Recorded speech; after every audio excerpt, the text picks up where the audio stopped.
Breaking now, a historic bridge in Ionia County has burned down. It was the state's oldest in-service covered bridge, and the Sheriff's Department is calling it arson. This is a story we first brought you in our 6 o'clock hour.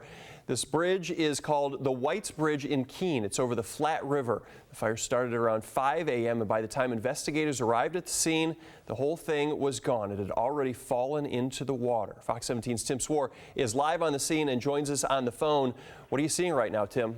A man who reportedly works as a counselor here in West Michigan, caught by authorities who say he had more than 42,000 images of child pornography on his computer. Jeffrey Marchione is also accused of handing out a guide on how to molest children to other potential sex offenders. Fox 17's Annalise Kranz has more on the disturbing details linked to the charges he's facing. Annalise. They're accused of tying up their victims and then robbing them. Now, deputies in Ionia County are asking for your help in finding two men. These are sketches of the men police say went into a home on Graceland Drive in Otisco Township on June 21st. They're accused of taping the victims up before getting away with their money. Investigators believe the men could be from the Belding area. If you have any information on the robbery or the suspects, call Silent Observer at the number you see on your screen. One arrest already made, and police say they are now close to a second in connection with that hit and run outside a Muskegon County liquor store that could have killed a mother and a child. Earlier this week, detectives released this surveillance video from outside the store on South Getty. As you see, it shows a van backing into Ariana Courier, who is pushing son Elijah in a stroller. As you see, the stroller actually got stuck in the van's bumper and it dragged Elijah before his mother could unbuckle him and grab him. And then the guys in the van just drive off. We've now learned police have identified a 20-year-old driver and a 17-year-old passenger who were inside that van. One of them is in custody. The other has a warrant out for his arrest. Names will be released when they are officially charged.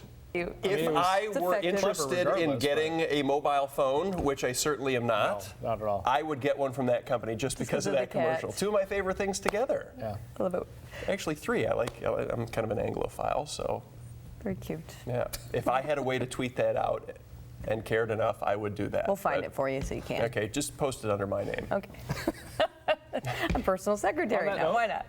It's hot out. It's sunny out. What could be better than swimming? And who wants to be encumbered by a bathing suit? I mean, be burdened by that thick piece of material.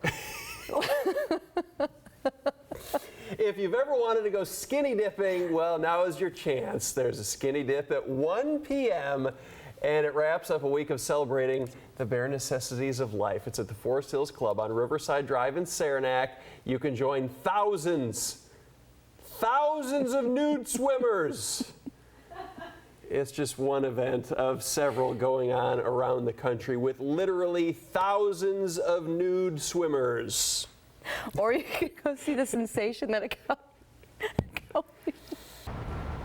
Good morning, Mike and Sarah. I'm at the gravesite of President Ford and Mrs. Ford. This is where probably the most emotional and somber moments of the weekend will be held, but we'll get to that in just a sec. Everything starts today on a much lighter note at the Ford International Airport in Grand Rapids. From 1 to 3 p.m., they're having a birthday party. It's a red, white, and blue theme. They've got birthday cake. They've got games for the kids.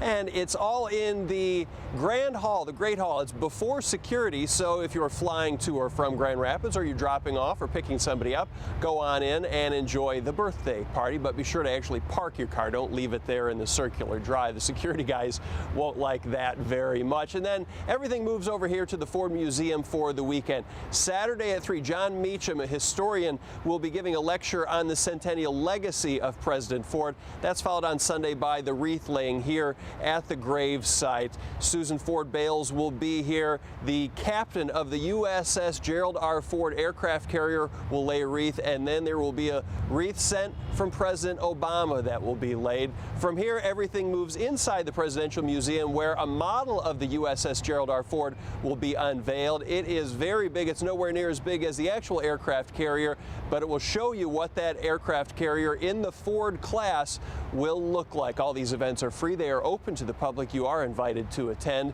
It's called a centennial celebration. President Ford would have turned 100 years old this Sunday. We will have more on the events, including more talk about what will happen here at the gravesite coming up in just a bit. And if you would like an exclusive behind-the-scenes tour of the archive portion of the Ford Presidential Museum that the public does not get to see, go to Fox 17 Online. dotyonline.com, and we have that video posted there for you. Live in Grand Rapids, Tim Doty, Fox 17 News.